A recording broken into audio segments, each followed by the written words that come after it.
Day here in Mayapur. Yeah, I went this morning. It was very, very crowded there.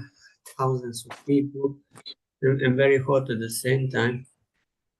I don't know how it's in other places. Anyway, let us continue reading the Bhagavatam.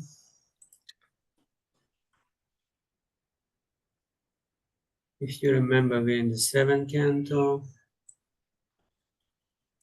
13th chapter, and we are hearing this conversation between Lal Maharaj and Avadutta Brahmana, who is doing Python yoga. He's just lying there on the ground and doesn't really do anything externally.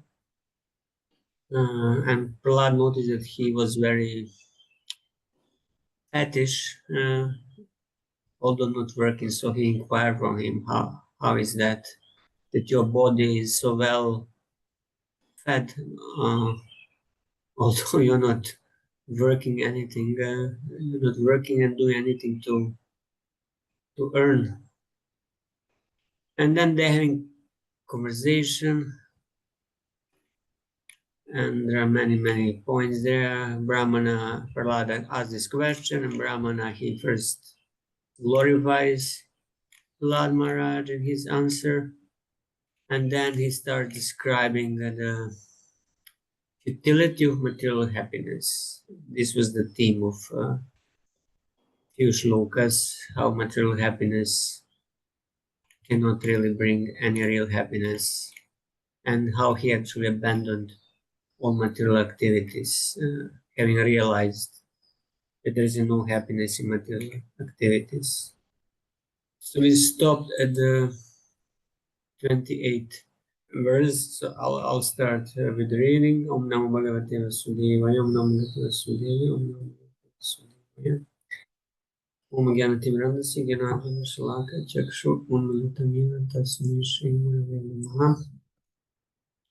So Ikyetat Atmana Svartam Shantam Vismritya Vai Puman Vichitramasati Dvaite Goram Apnoti Sansmritim.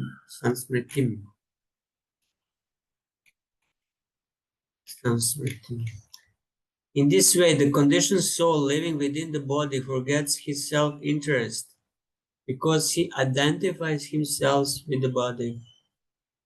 Because the body is material, his natural tendency is to be attracted by the varieties of the material world.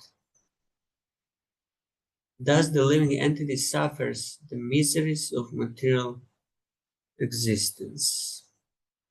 Purport. Everyone is trying to be happy because, as explained in the previous verse, Sukham Asyatmana Rupam Sarve O Paratis Thanu, when the living entity is in his original spiritual form, he is happy by nature. There is no question of miseries for the spiritual being. As Krishna is always happy, the living entities, when his parts and parcels, are also happy by nature, but because of being put within this material world and forgetting their eternal relationship with Krishna, they have forgotten their real nature. Because every one of us is a part of Krishna, we have a very affectionate relationship with him. But because we have forgotten our identities and are considering the body to be the self, we are afflicted by all the troubles of birth, death, old age, and disease. This misconception in materialistic life continues unless and until one comes to understand his relationship with Krishna. The happiness sought by the conditioned soul is certainly only illusion, as explained in the next verse. Srila Vishnu Chakrita Thakur comments, and thus, how can anyone be happy? That is expressed in this verse. Forgetting one's form of happiness, the Atma Swartam, One accepts samsara with duality, the form of suffering, asati, the form, the body, and other things, though these things do not exist in the Atma. Asati can also means temporary. So here what we have is description of search for happiness in the material world. So we are all Ananda Maya Bhyasa, spiritual beings who by nature we are always blissful, we are full of Ananda, but because of this misidentification with the body, we are exposed to all sorts of material sufferings, which is sometimes, interrupted, and then we think this is a happiness. This is actually what material happiness is. It's a uh, temporary break in all the suffering. And how we are experiencing all this material happiness and suffering, it's all through the mind. If we wouldn't have a mind, we wouldn't be able to experience it.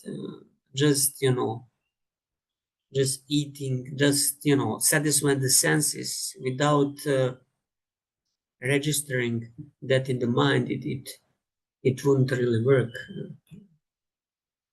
And sometimes one has everything, but somehow he's still depressed, anxious,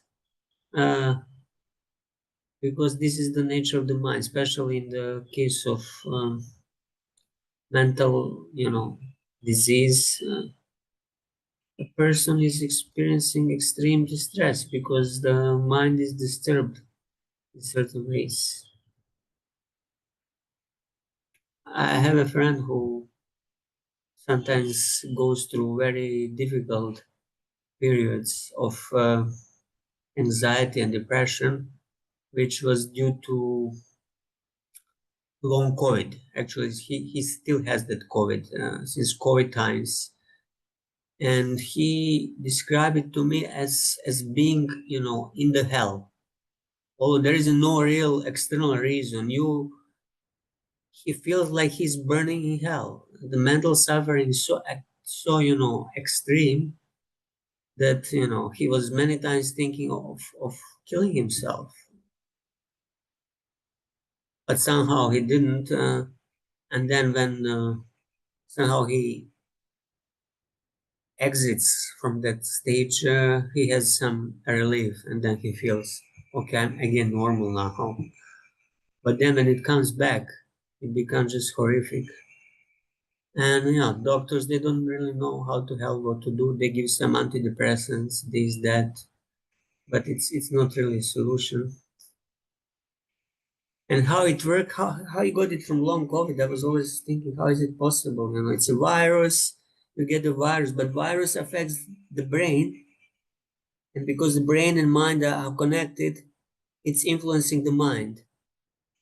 And then the mental suffering comes. Body and the mind are connected.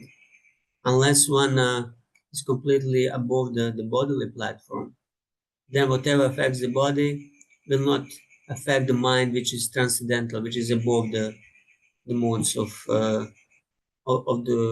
above the gunas. Yeah, it's complicated. If anybody else has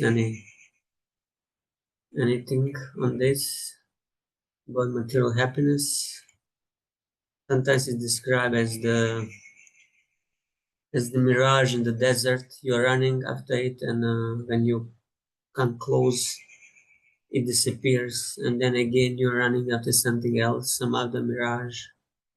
But once you get it, you're not happy.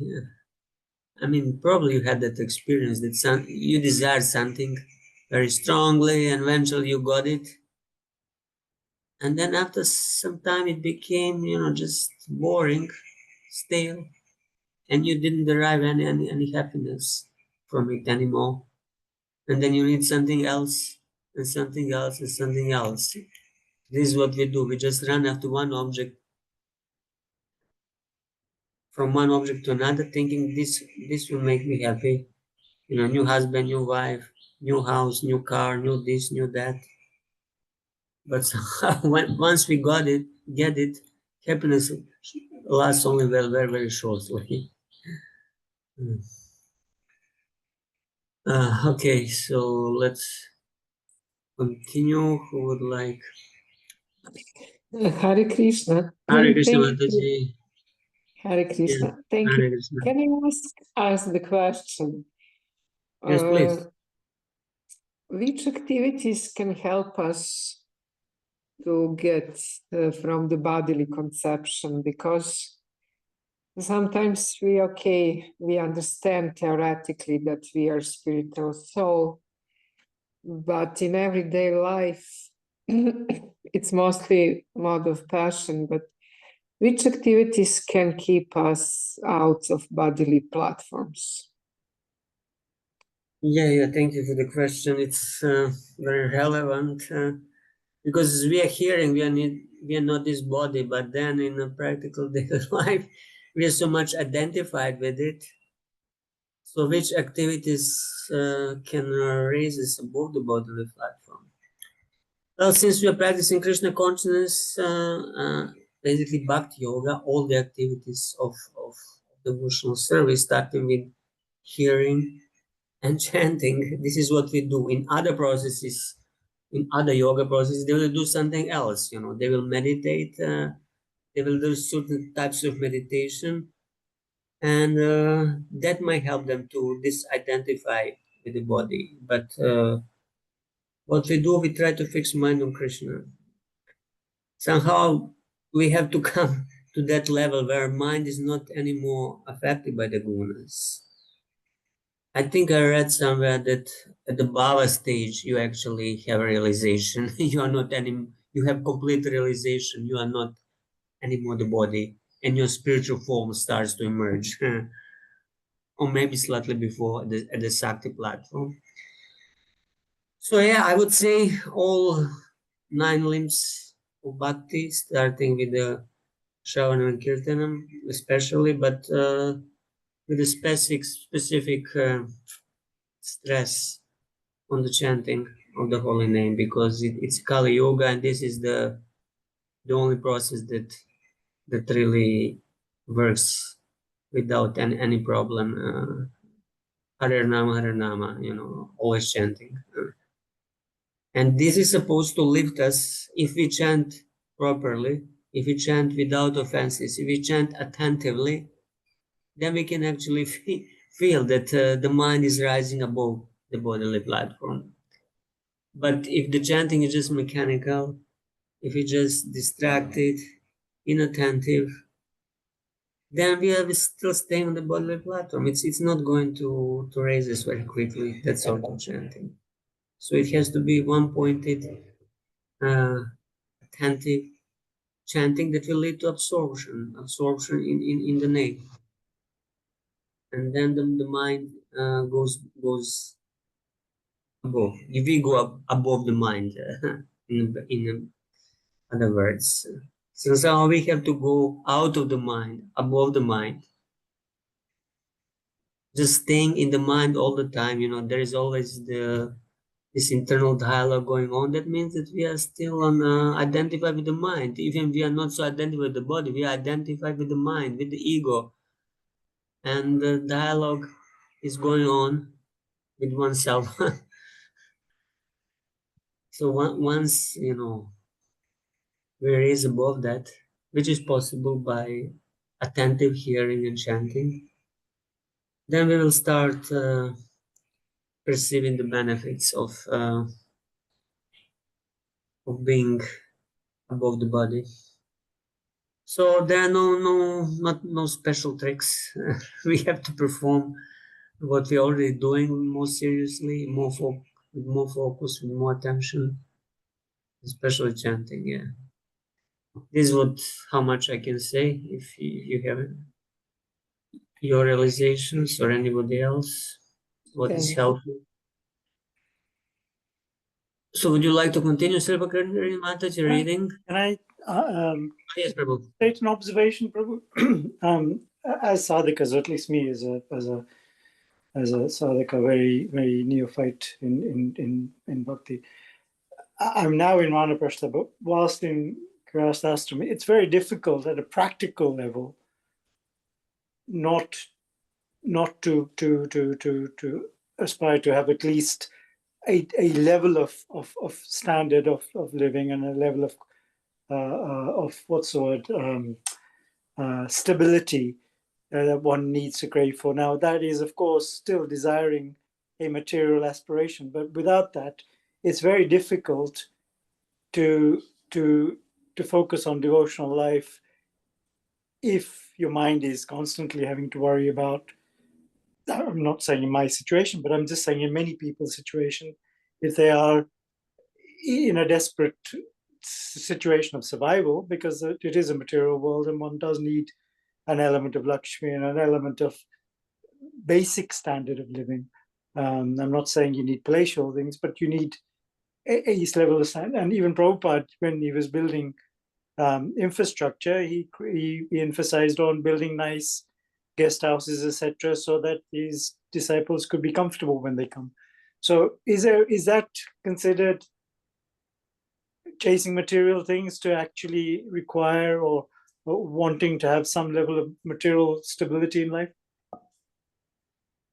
Well, it depends how much you actually need and what is favorable and what goes beyond what is favorable. Yeah, we all need some stable situation, and it's always some struggle and fight, but it will never be perfect. The struggle and fight, even the billionaires, they have so many worries, so many worries. Look at the richest man in the world, that Elon Musk, he had a fight with the president and Trump and this and that, and stocks of his company, they felt he lost billions in a one day. And do you think he has a peaceful life? He has no peaceful life, although he has a billions. So somehow we have to find the peace in any situation that we are in. Yeah, no, I fully agree with you in the general sense of the word, of course. But as devotees, even as devotees, we still need to. We still, at least I do in my neophyte position, strive to have at least to keep a minimum level of stability in life, both in terms of financial planning for the future, in terms. I mean, I'm not saying we need to build empires, but even for good sadhana and good practice, if that stability isn't there, it's very difficult to try and focus on your sadhana, isn't it?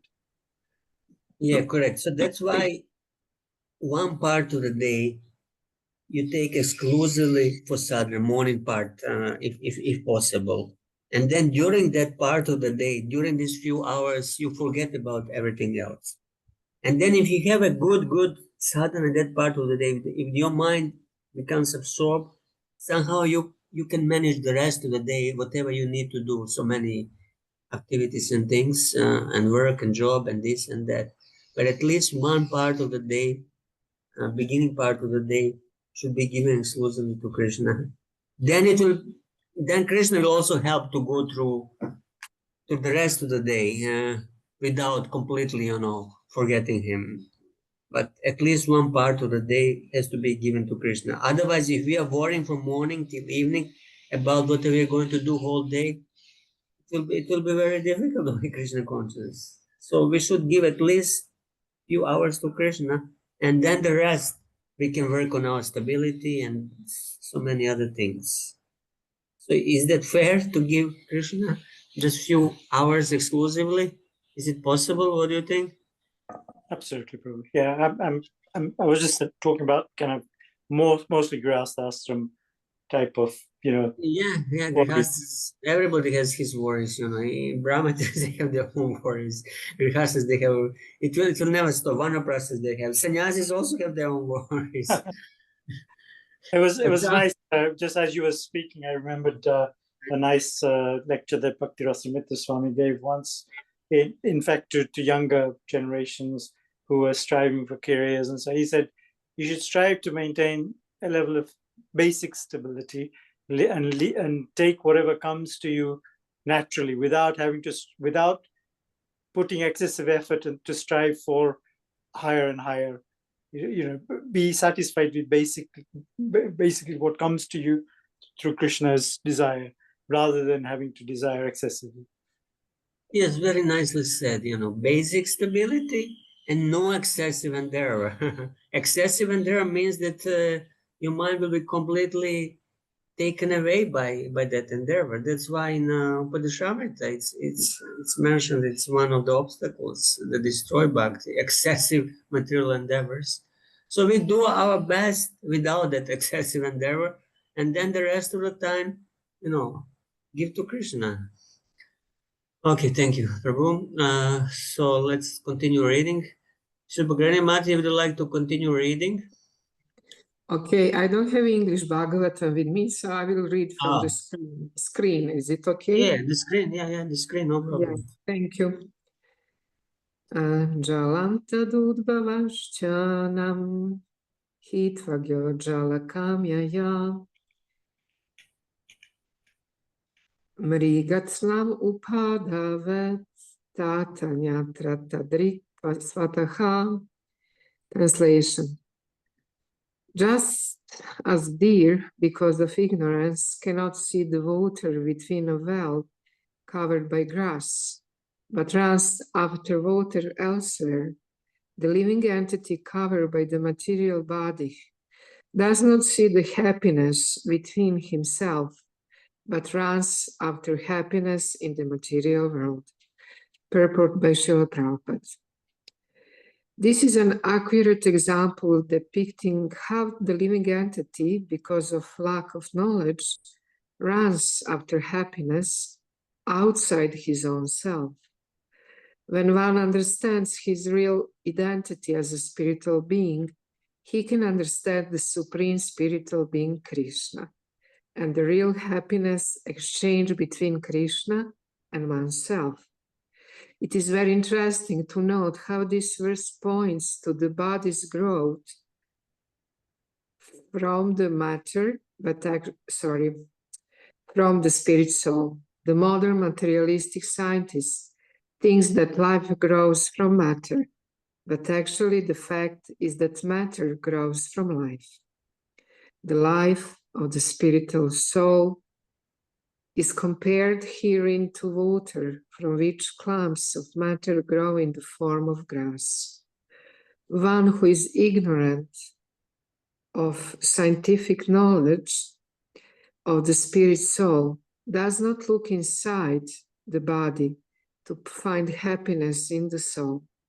Instead, he goes outside to search for happiness. Just as a deer without knowledge of the water beneath the grass goes to the desert to find water. The Krishna consciousness movement is trying to remove the ignorance of misled human beings who are trying to find water outside the duration of life. Raso vaisaha, rasoham apsikanteya, Bhagavat Gita 7:8. The taste of water is Krishna. To quench one's thirst, one must taste water by association with Krishna. This is the Vedic injunction. Vishwanath Chakravarti Thakur. An example is given to make this clear. Water is covered by grass growing over the water, not caused by the water. Similarly, the happiness of Atma is covered by the grass of Maya covering it. Giving up that happiness, one looks elsewhere, other than himself, for happiness. Hare Krishna. If you can a little bit just summarize or give some point from here, whatever caught your attention. I'm also in one group. We are reading Chaitanya Charitamrita regularly. And just we are reading Madhya Lila 6th part, Lord Chaitanya talking to Sanatana Goswami. And Lord Chaitanya is describing actually this material world like a witch, pishacha, I think they're calling. There are different kind of witches, and they're making like how I can say analyze like the activities of witches. But we know even in the Krishna Lila we have real witch, that was Putana, who took very nice form actually, but she wanted to kill Krishna. And then they're described how in the past these witches are sometimes very, very powerful. And we know there is that beautiful song which is described, wake up, spirit soul, you will sleep so long in the lap of that witch Maya, because witches, they're not our well-wishers. When we were small kids, they used to scare us with Baba Roga, which is also the name for material world, I think, and with different kind of witch. So it's actually true that material world can really, it's like a machine which can destroy completely the living entity. But we are looking for the water, like we are in the desert, because material life, it's very, very dry. We cannot feel happiness all the time. It's temporary. With our birth, we get our happiness and distress. It's limited. Even when we breathe, we have our limited breathing. So we are trying to find happiness in material world. Sometimes I find that these things which are connected to Krishna, they're outside of us, like deities, devotees, prasadam, holy name, holy scriptures. They can bring us happiness. Yeah, it's true. We need to look inside, but all these things which are like tadiya, things connect to Krishna, that also can bring us happiness, as we can say, on outside. That's all. Sorry, I didn't speak English Thank for you. a long time. Hare Krishna. Thank you. Yeah, and thank you for that giving that example. Pishachi Maya. I think Bhaktivinoda Thakur also called the Maya witch. But she's witch only as long as the living entity wants to forget Krishna and enjoy and go into forgetfulness. But that same Maya, as soon as one turns towards Krishna, that same Maya helps him. So our concept of illusion is slightly different than the Christian concept of devil. Devil is some, very evil being that is not actually under God's control. But here, Maya is actually under Krishna's control, and she's a perfect servant of Krishna, and she's acting according to his instructions and his desires. So whatever Maya does is perfect. We might call her witch, but it's actually our own illusion. It's our own illusion, our own desire to forget Krishna, enjoy the material world, that makes material energy work in that way. Yeah, and Prabhupada here describes this life comes not from matter, but life comes from life. I remember that was one of the first books that I came in contact with. We were also distributing this, where life comes from life. Prabhupada was so strong at that point, preaching to scientists. Nowadays, I don't see many devotees taking this route of scientific preaching. We used to have some Bhaktivedanta Institute, Bhakti Swarup Damodar Maharaj and some devotees were there. I think that institute still exists, but I I don't hear much about their work, what they do. Actually, in Florida, there is a Brahma Tirtha Prabhu. Do they call it Bhaktivedanta Institute also?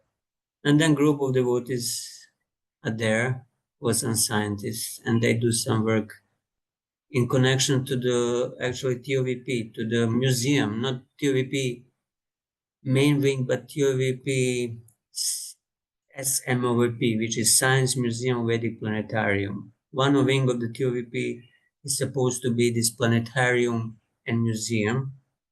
So that Bhaktivedanta Institute from Gainesville, Brahma Tirtha Prabhu there trying to help and figure out how it should look like. Okay, so let us continue reading. Dhanashri Mataji, would you like to read? Yes, Prabhu, I'll try. Okay.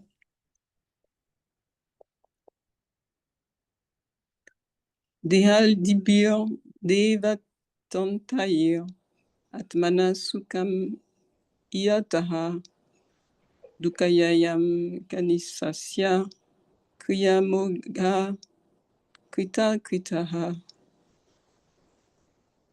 The living entity tries to achieve happiness and rid himself of the causes of distress, but because the various bodies of the living entities are under the full control of material nature, all his plans in different bodies, one after another, are ultimately baffled.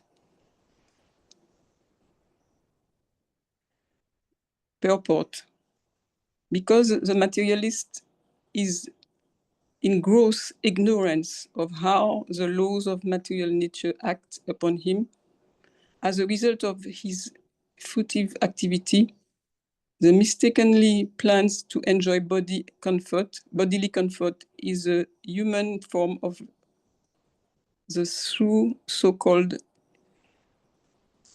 economic development, through pious activities for elevation to the higher planetary systems, and in many other ways, but factually, he becomes a victim of the reactions of his fruitive activities.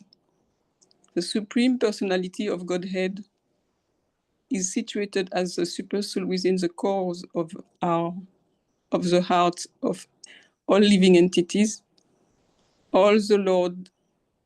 As the Lord says in Bhagavat Gita 15.15, Sarvasya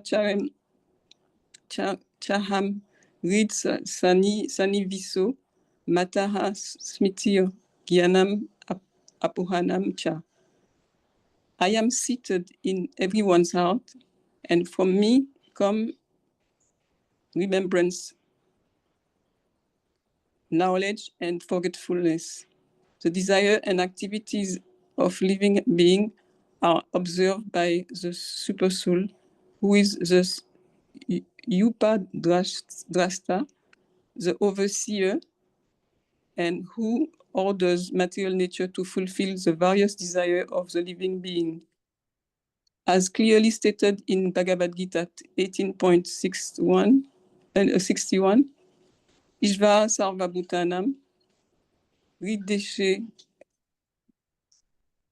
Arjuna Tisati, Brahmayam Sarva Bhutani, Yantradis. Oh my God, I cannot read. Yantra Rudhani Mayaya. Yes. Okay.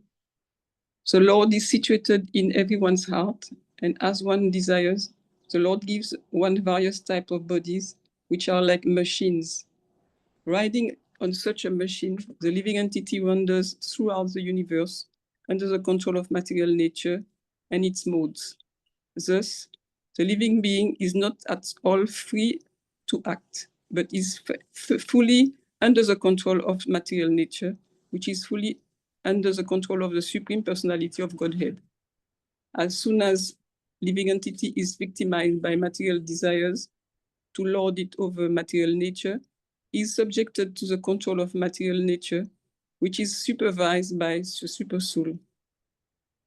The result is that one again and again, makes plan and is baffled, but as foolish as he is, he cannot see the cause of his bafflement. The cause is distinctly stated in Bhagavat Gita because one has not surrendered to the Supreme Personality of Godhead. He must work under the control of material nature and his stringent law. Daivihi esha guna, mai mama maya, duachaya, Bhagavad Gita 7.14. The only means of becoming free from the entanglement is to surrender to the Supreme Lord. In the human form of life, the living entity must accept this instruction from the Supreme Person, Krishna. Sarva dharman parityaya mamekam sharanam vraja aham tvam. Bhagavad Gita 1866. Do not plan to achieve happiness and drive away distress. You will never be successful. Simply surrender to me. Unfortunately, however, the living entity does not accept the Supreme Lord's clearly stated instruction from Bhagavad Gita, and thus he becomes a perpetual captive of the law of material nature. Yadnartat karmano nyatra luko yam karma bandhanaha. Bhagavad Gita 3.9. If one does not act for the satisfaction of Krishna, who is known as Vishnu or Yagna, he must be entangled in the reactions of fruitive activities. These reactions are called elevated to the higher planetary. No, excuse me. You skipped one line. Yes, these reactions are called papa and punya, sinful and pious. By pious activities, one is elevated to the higher planetary system, and by impious activities, one is degraded to lower species of life, in which he is punished by the laws of nature. In the lower species of life, there is an evolutionary process, and when the term of the living entity's imprisonment and punishment is in the lower species is finished, he is again offered a human form and given a chance to decide for himself which way he should plan. If he again misses the opportunity, he is again put into the cycle of birth and death, going sometimes higher and sometimes lower, turning on the samsara chakra, the wheel of material existence. As a wheel sometimes goes up and sometimes comes down, the stringent laws of material nature make the living entity in the material existence sometimes happy and sometimes distressed. How he suffers in the cycle of happiness and distress is described in the next verse. Okay. Vishwanath Chakravarti Thakur, 5 verses describe how the expected happiness becomes suffering. The action of the jiva, desiring happiness and destruction of suffering, are fruitless. Muga kritaha. Okay. This verse gives the illusion which is in the material nature.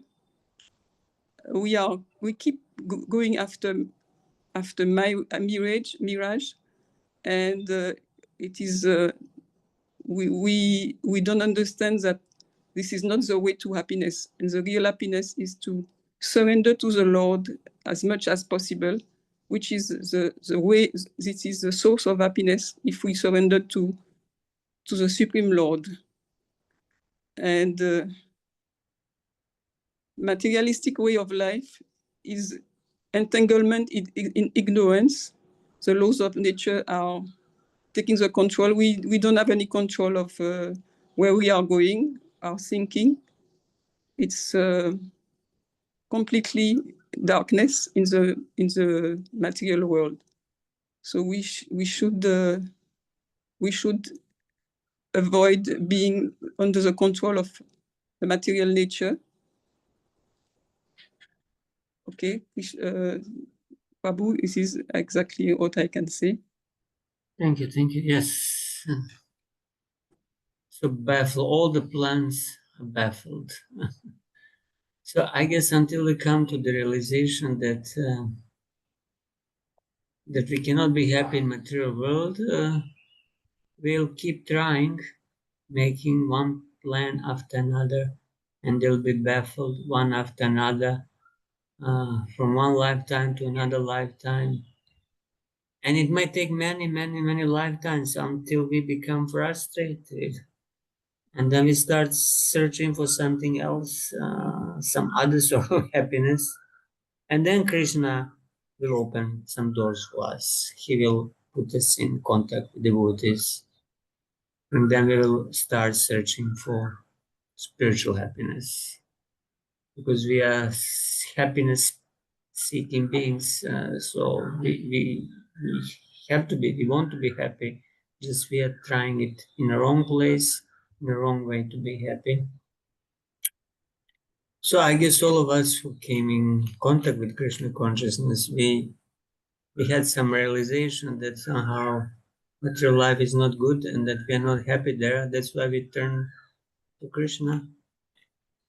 Others, they also have to come to that realization. Then Krishna will make arrangements for them. All right, let's continue. Chatura Mataji, would like to continue reading? Yeah. Text 31. Adyamikadivi duke vimutasha kerhichit matyasya kritro panate atel kame krit yatakim. Translation. Materialistic attitudes are always mixed with three kinds of misery conditions: Atyamika, Adidevika,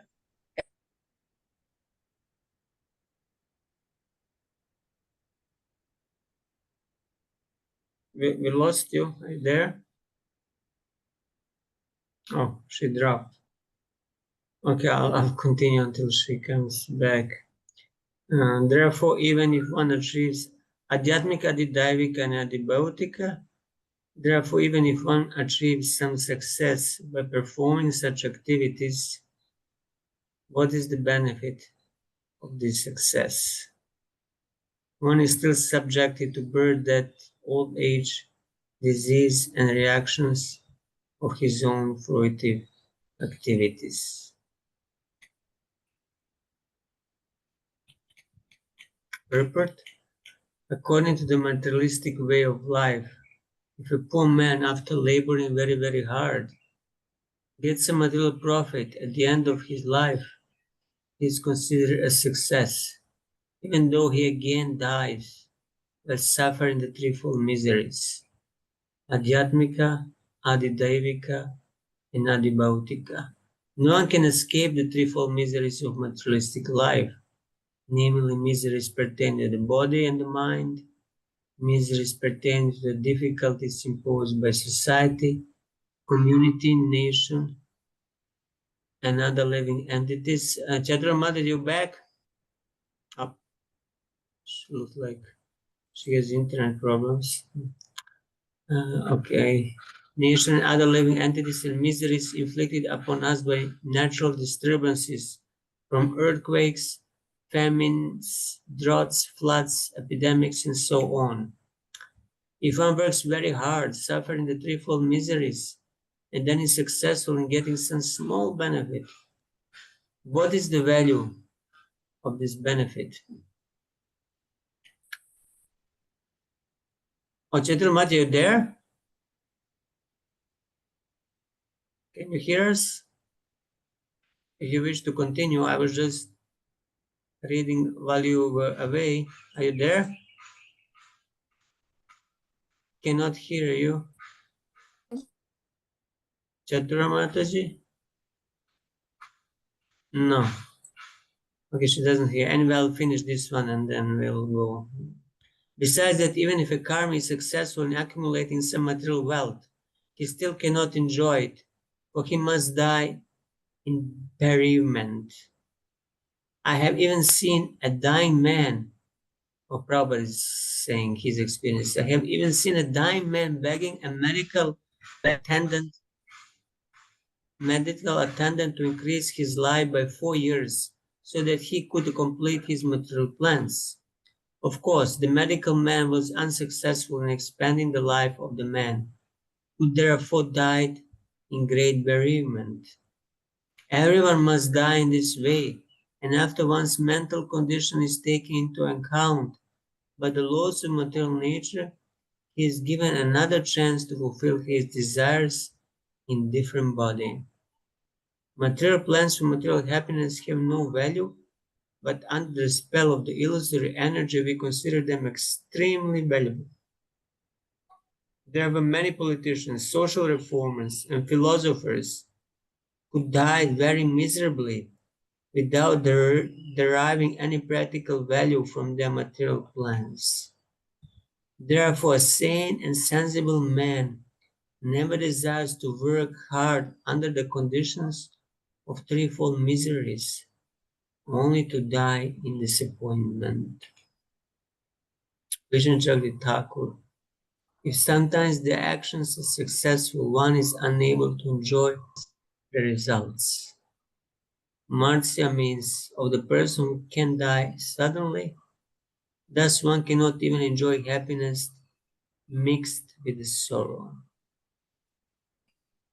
So, yeah, this is famous, this example of Prabhupada describing in a few places of a man who at his deathbed, he was begging for his life to be extended.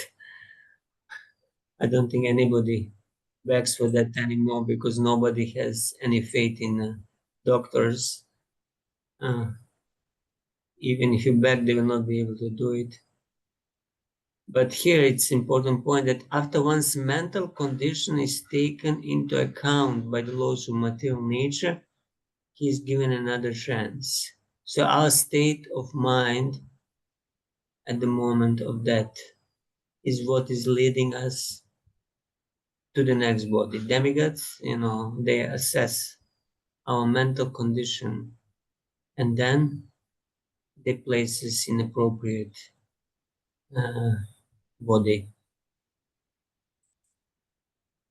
So we have to train our mind during our lifetime in order to remember Krishna at the moment of death. Otherwise, if the mind is untrained and unpracticed, then what is going to be the state of the mind at the time of death? We can remember anything or anything. It can be just random. I remember one story of a devotee who was drowning in Ganga and he survived, but later he described what was in his mind when he was under the water. He said that he remembered one commercial TV advertisement for washing powder with the bubbles. Somehow that thing came to his mind at that crucial moment. Luckily, by Krishna's grace, he didn't die that, but it was a warning for him that he needs still to work, to practice remembering Krishna. Otherwise, anything can pop out from millions of various sanskaras that we have. Anything can pop out at the moment of death. And that thing can take us to a destination that will not be very comfortable. Even in Bhagavatam, we have example of Bharat Maharaj who at the time of death, he remembered the deer. He was thinking about the deer. His mind was absorbed in a small deer. And although he was already very advanced devotee at the Bhava stage, he had to take birth as a deer because he was absorbed in thoughts of deer. This is the natural. This is the natural. Oh, looks like Chatura Mataji. Is it coming? Chatura Mataji, is it coming? Because double voice. Is it only Because me? double who hear voice. Is it only me who hear that? Chatura Mataji? Need to switch off the mics. Yeah. She had something was double with her connection. Anyway, let's continue reading somebody else. Shailesh Prabhu, you would like to read? I can read Sanskrit for you. Yes, Prabhu. Okay, so next. Pashyami dhaninam klesham lubdhanam ajitatmanam bhayadalabdha nidranam sarvato abhivashankinam. Translation. The Brahmana continued, I am actually seeing how a rich man who is a victim of his senses is very greedy to accumulate wealth and therefore suffers from insomnia due to fear from all sides, despite his wealth and opulence. Purport by His Divine Grace A.C. Dr. Vedanta Swami. Greedy capitalists accumulate wealth under so many miserable conditions, the result being that because they collect money by questionable means, their minds are always agitated. Thus, they are unable to sleep at night, and they have to take pills for mental tranquility to invite sleep. And sometimes even the pills are a failure. Consequently, the results of having accumulated money by so much labor is certainly not happiness, but only distress. What is the value of acquiring comfortable position in one's mind if one's mind is always disturbed? Narottam Das Thakur has therefore sung,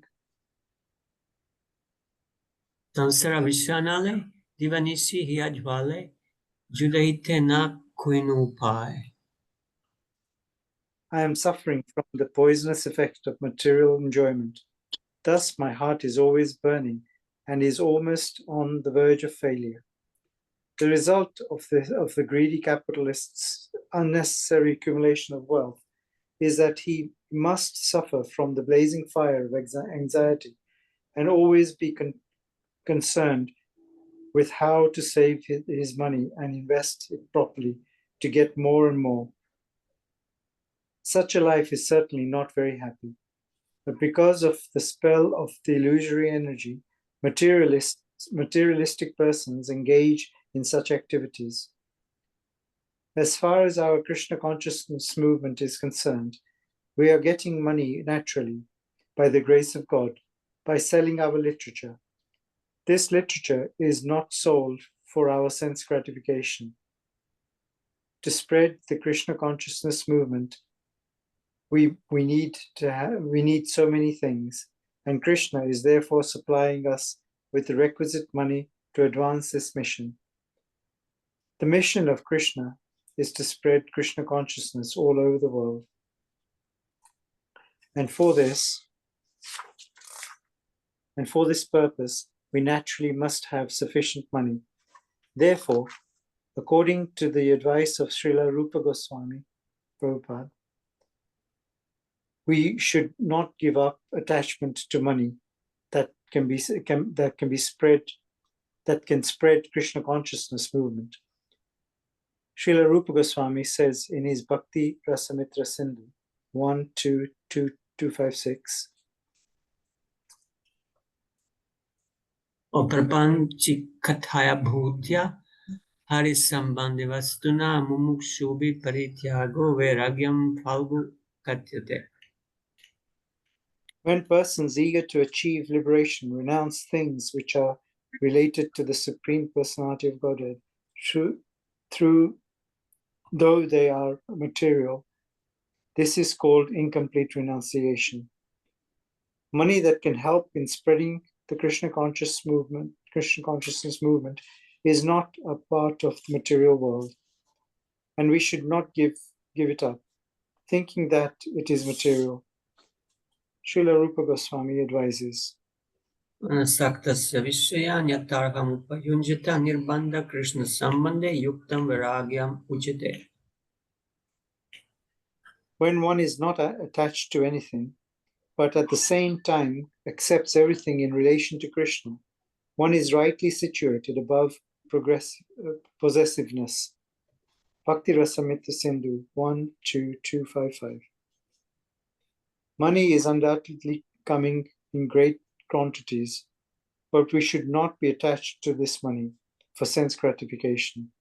Every cent should be spent for spreading the Krishna consciousness movement, not for sense gratification. There is a danger for a preacher when he receives great quantities of money, for as soon as he spends even a single cent of the collection for his personal sense gratification, he becomes a fallen victim.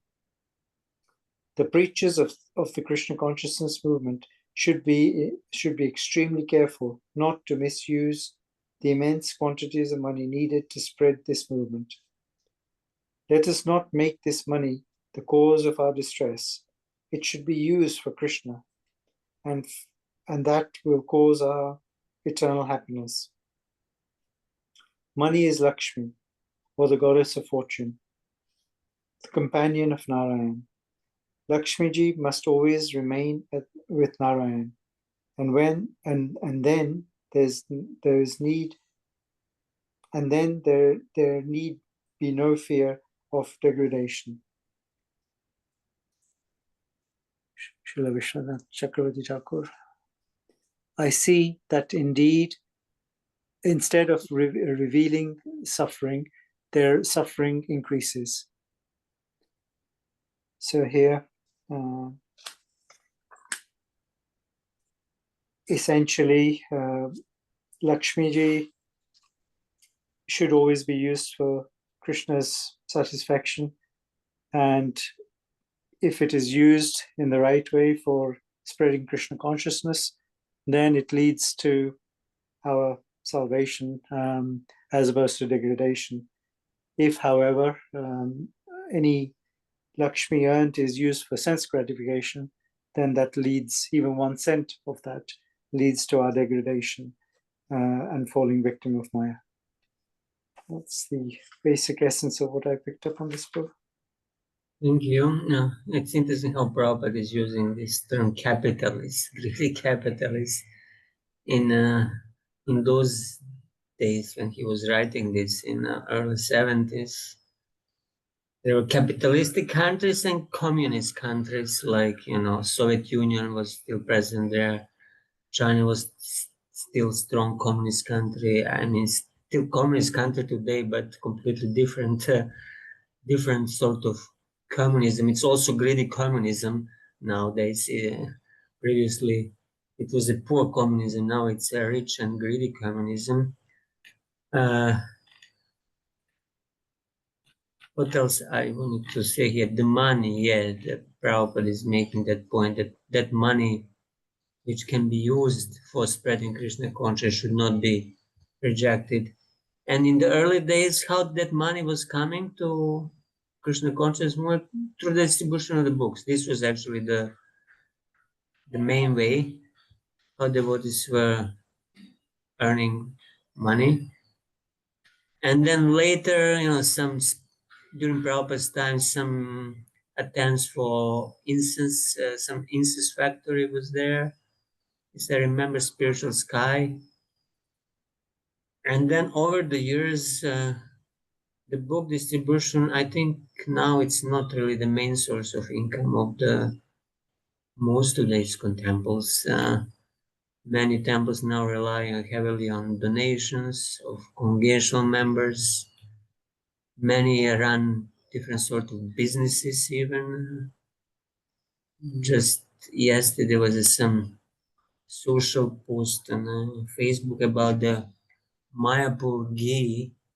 One devotee was writing how there are many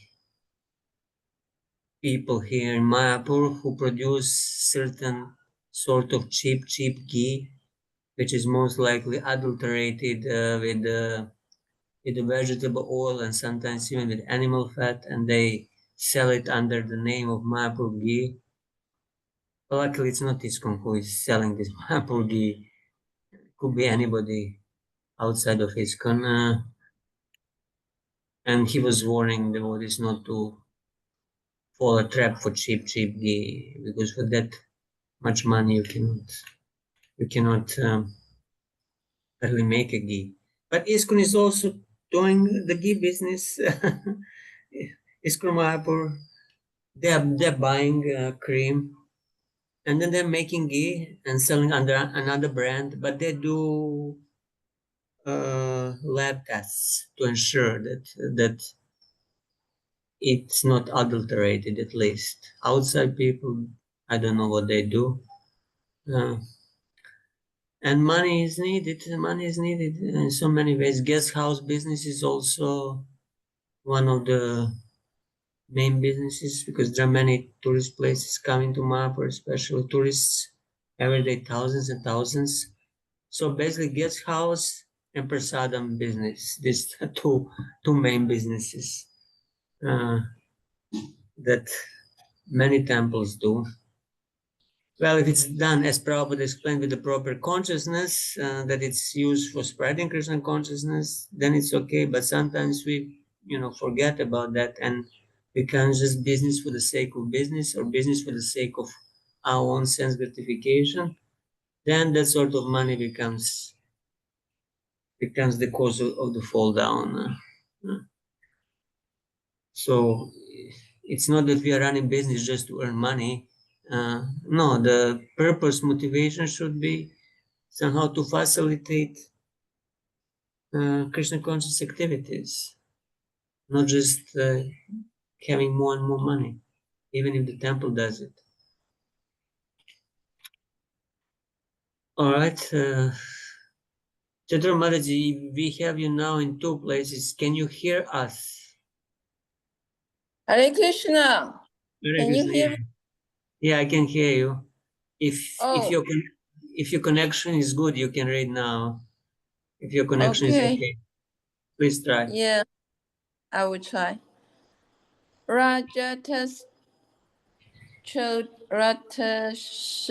Choha Swajana Pashu Pashiktaha Atikvya Kalata Swasman Nityan Pranatavayam. Translation: those who are considered materially powerful and rich are always full of anxieties because of governmental laws, thieves and rocks, enemies, family members, animals, birds, persons seeking charity, the inevitable time factor, and even their own selves.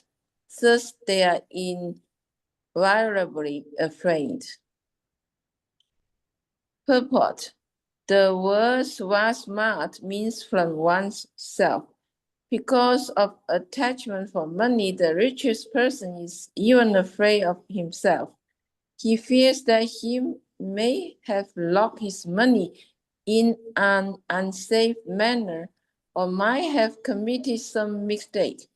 Aside from the government and its income tax, and aside from thieves, even a rich man's own relatives are always thinking of how to take advantage of him and take away his money.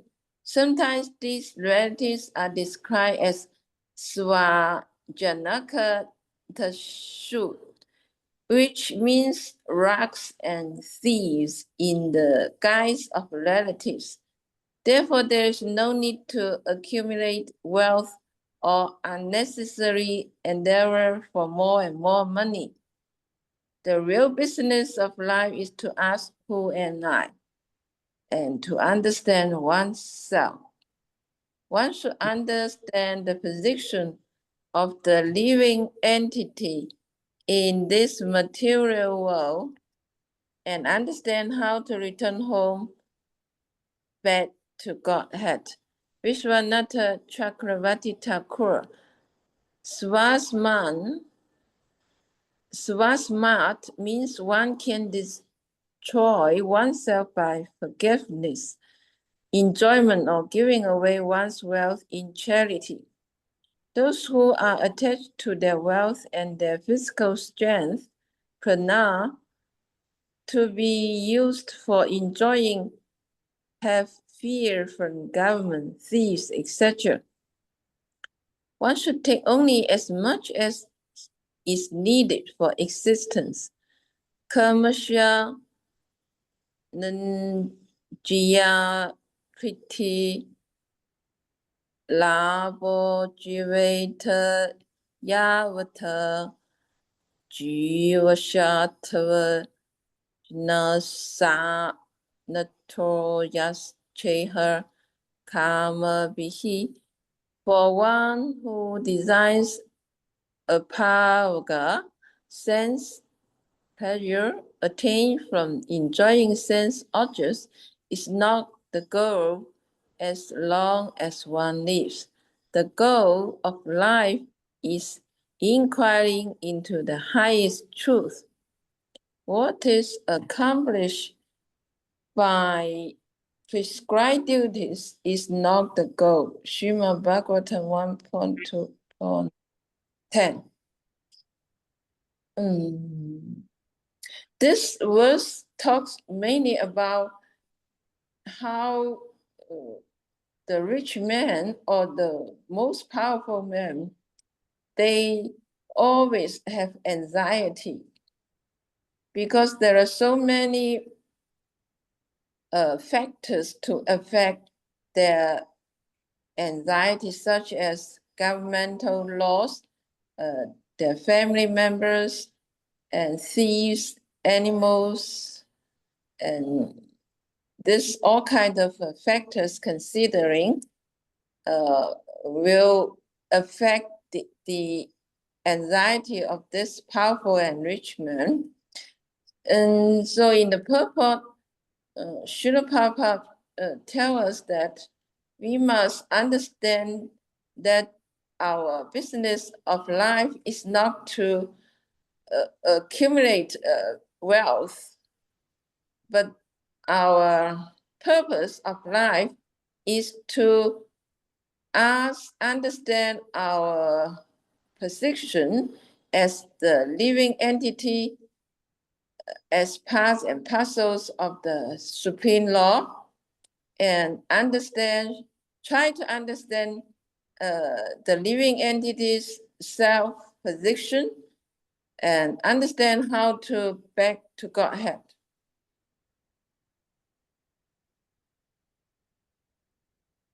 Okay, That's all. That's all. Thank you. Yeah.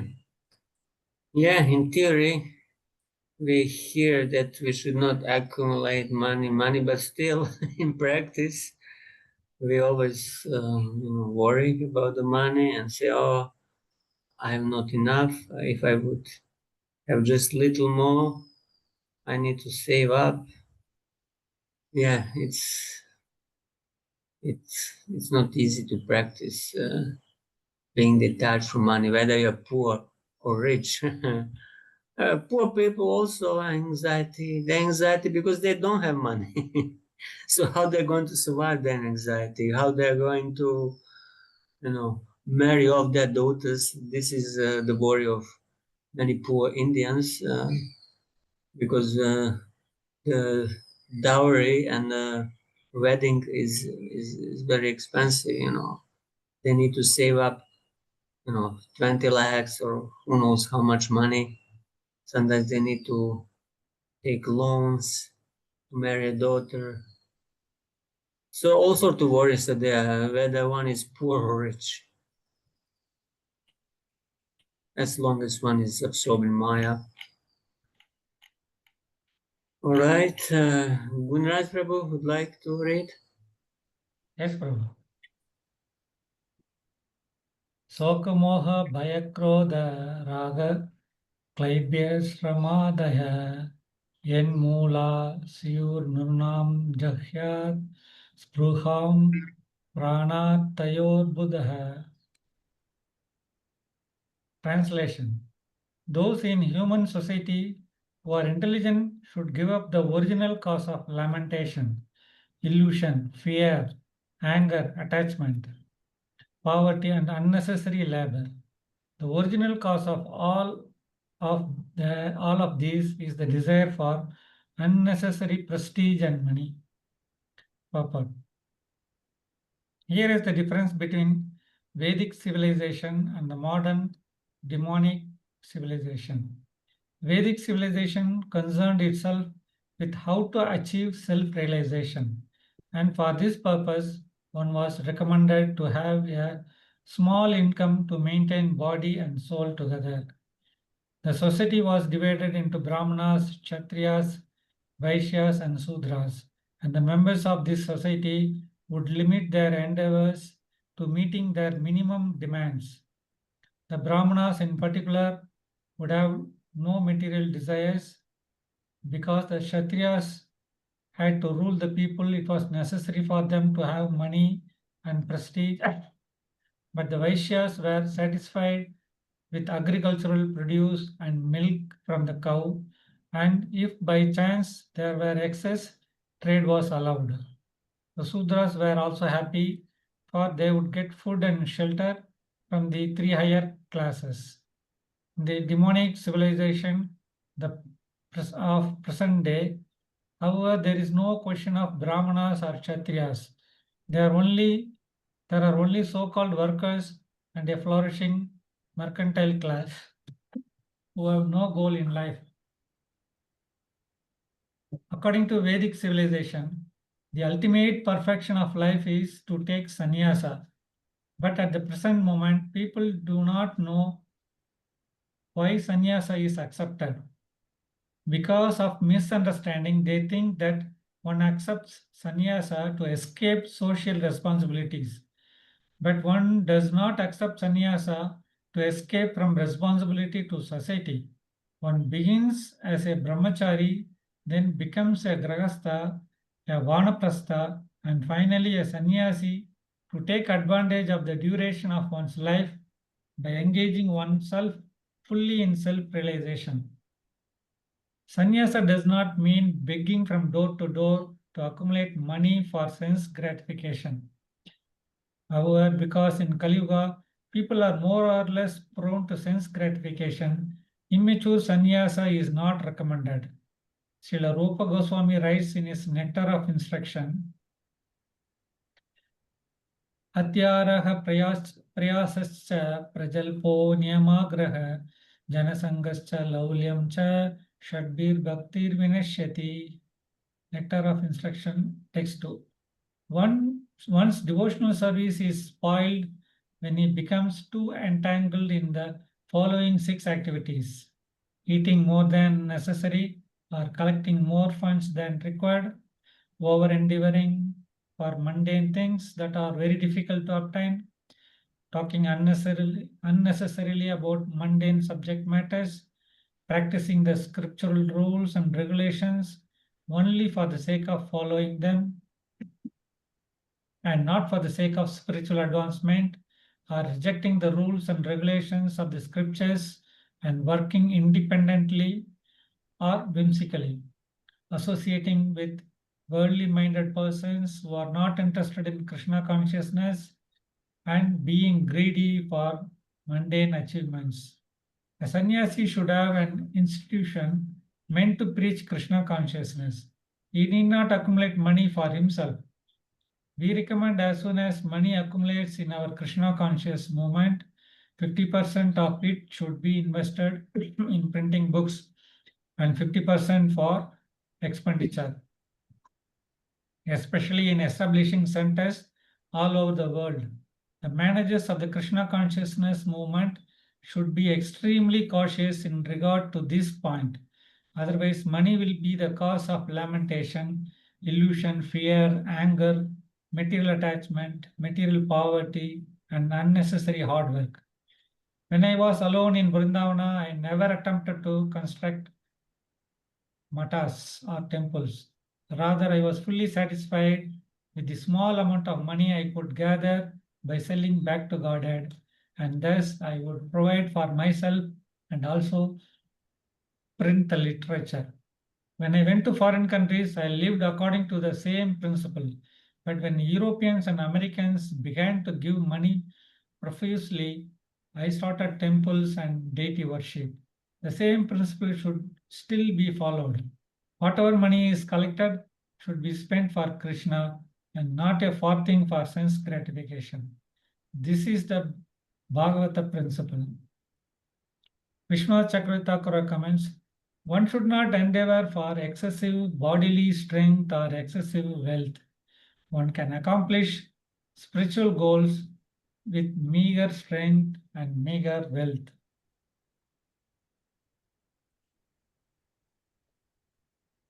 Here we can see there is the contradiction between the Vedic civilization and the modern materialistic society.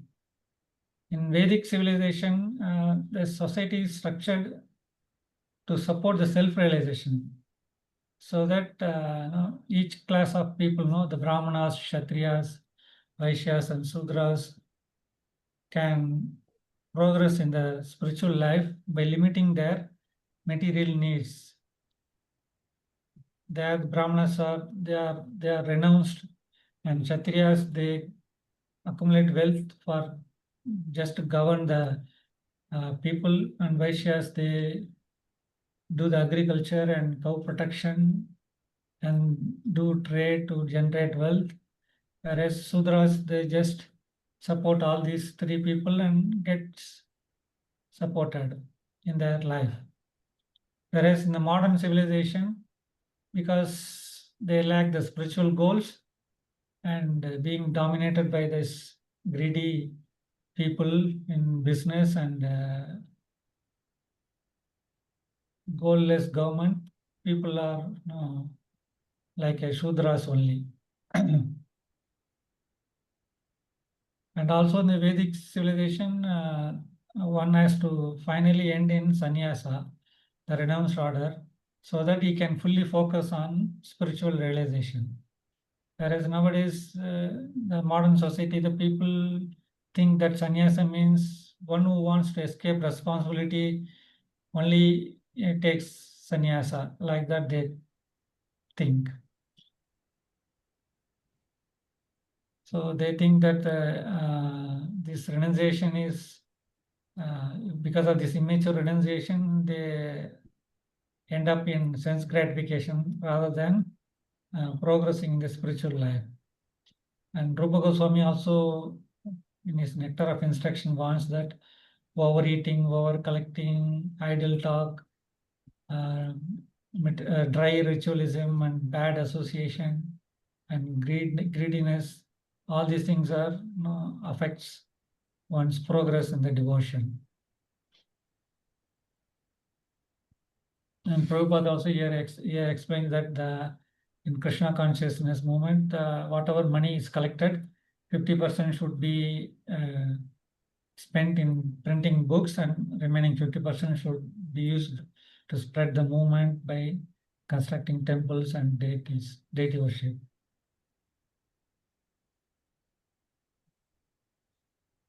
So this is the essence. Thank you. It's interesting how Prabhupada describes how he used to live in Vrindavan, and he was satisfied with the few rupees, basically, how much he got by selling back to Godhead. When he took Vanaprastha and sannyas later, he didn't really make any attempt to earn money. And even when he came to America, he made no attempt to earn money.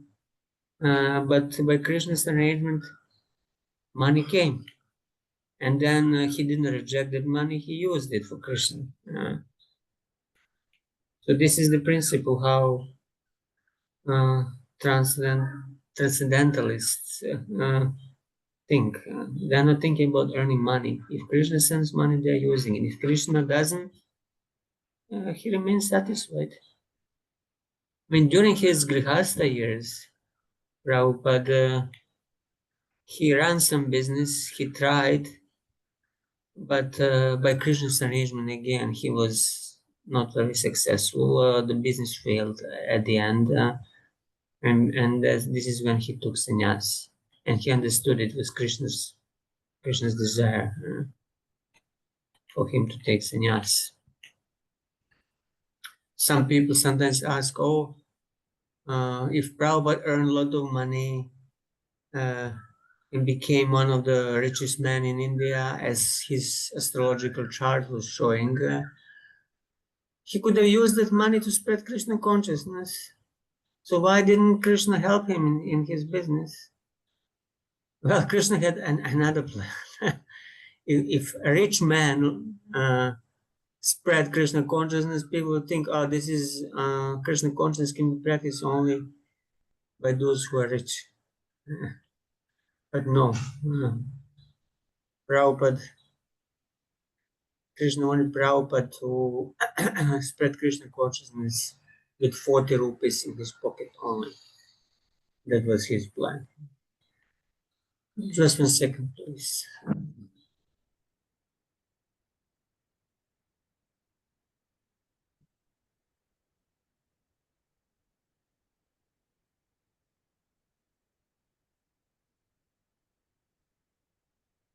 Okay, I'm back. So we have just a few more minutes. I'll read 1 or 2 more shlokas and then we'll finish. Manukara Mahasarpao Lokyasmi no Guru Tamam Varagyam Paritosham Cha Praptayat Chikshaya Vayam. The bee and the python are two excellent spiritual masters who give us exemplary instructions regarding how to be satisfied by collecting only a little and how to stay in one place and not move. Vijay Thakur comments, what Guru has taught you this? He gives the answer. So these two bee and the python, they are gurus because they are teaching us a lesson. Bee is teaching a lesson of collecting only a little, as much as needed, and python, he's staying for a long time in one place. Well, modern civilization people like to move, to travel here and there for vacations, for holidays. They work during whole year very hard, and then they go for two weeks holidays at the sea coast somewhere and spend all hard-earned money there in a couple of weeks. Okay, one more. Virha sarva kami vyam shikshito me madhuratat krichiraptam madhuvanvitam atvapyanyo haret patim. For the bumblebee, I have learned to be unattached to accumulating money. Although money is good as honey, anyone can kill its owner and take it away. Prabhupada, the honey gathered in the comb is taken away by force. Therefore, one who accumulates money should realize that he may be harassed by the government or by thieves or even killed by enemies. Especially in this age of Kali Yuga, it is said that instead of protecting the money of the citizens, the government itself will take away the money with the force of law.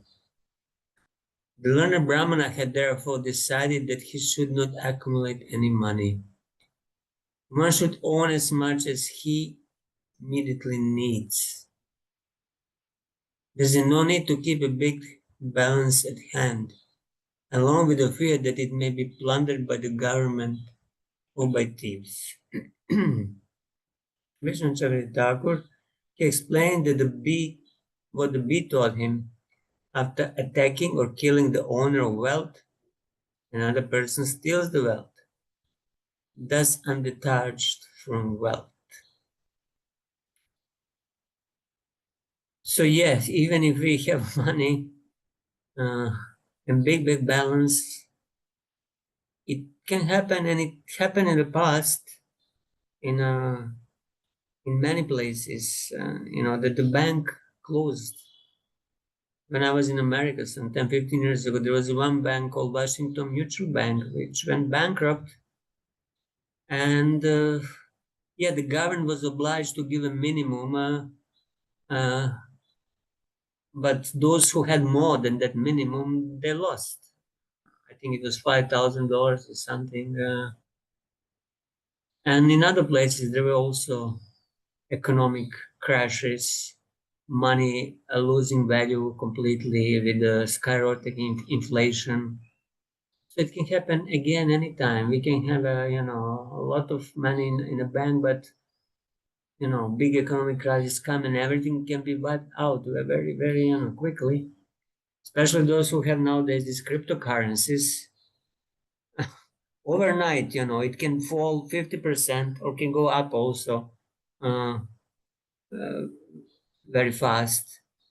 So it's like a gambling, keeping this fast changing currencies. And paper money is also not very much secure.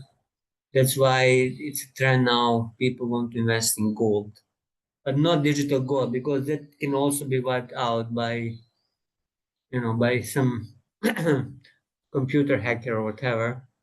The real gold, but if you have a real gold with the bricks or coins, how are you going to keep it? Where are you going to keep it? You'll be always in fear that somebody will steal you. I have one friend who bought some gold coins, and then he was going around and and digging it, putting it in the ground in some public park.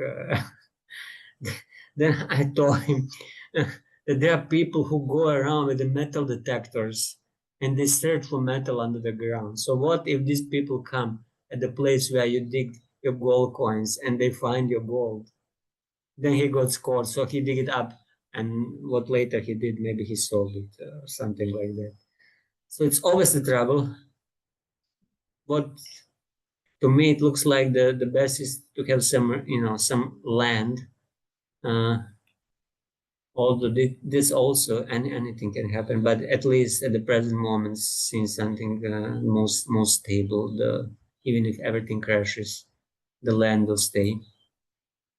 At least in Mayapur, those who are very smart to buy land 15 or 20 or more years ago, now they are rich because that land increased in value 50 times, 100 times. It cannot be compared how much it increased. And every year it's going almost double because so many people are coming and they wanted to buy land in Mayapur.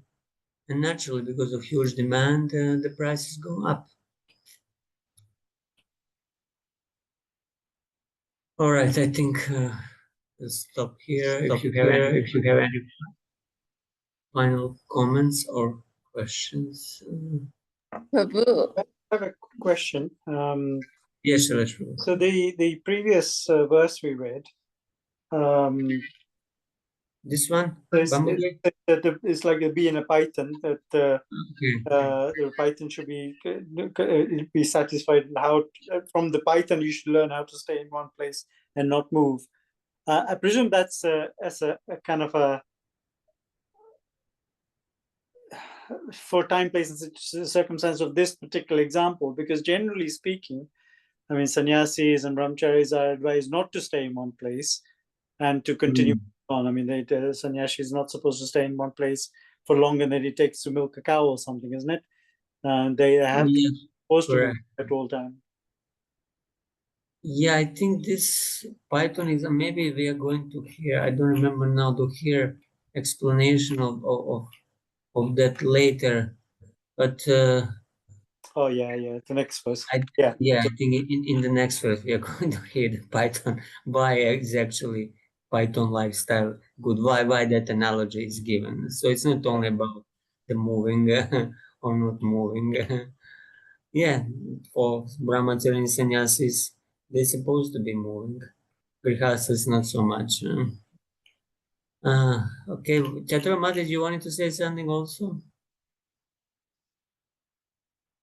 I mean, if someone have gold coin and they can keep it in the deposit safe box in the bank. Yeah. Some bank have this service. Yeah, that could be a good option to keep it in the safe box deposit in a bank if you have trust in that bank. But some years ago, I heard, that some people in China exactly, they had a problem withdrawing their money from certain banks, and they were disturbed by it. I heard also from some devotees, because these banks, they can also do anything and anything. If some difficult situation comes, and they can just take away even your gold if you trust them. At the moment, it looks safe. Okay, you have the key, you can go and take your gold. But something happens, that there is a revolution, and the bank is burned, or something. You cannot trust anybody. And if you keep it in your own house, you'll be always in fear. What and then you dig it somewhere in the ground, and this and that. It will be trouble in any case. This is what gold means. Oh God, we can only depend on Krishna. Yeah, you have to depend on God. That's why there is no safety in this material world. We're taking shelter of the money, thinking this money will make me safe. But Krishna doesn't want that from the devotees. He wants them to depend on him, not on the bank balance, not on the gold, not on the land. Because we are taking shelter of material things and thinking, oh, this will give me security in my old age, pension, or whatever. I mean, it's good to have it, but you're taking shelter of something that is material. You're not taking shelter of Krishna. Anyhow, we'll see. The times that are coming might be challenging also, according to some. So let's see what of this material civilization, modern civilization, remains, and in which shape it will remain. Okay, thank you all very much. We'll continue next Wednesday. I didn't look at the calendar, but nothing is there. Rath Yatra will be only after 3 weeks, so we have time. Okay, Vancha Kalpatrubhasya Kripa Sindhu Evacha Patitanam Pavanebhyo Vaishnavebhyo Namo Hare Krishna. Very much. Thank you. Krishna. Thank you. Hare Krishna Prabhu, thank you. Thank you very much.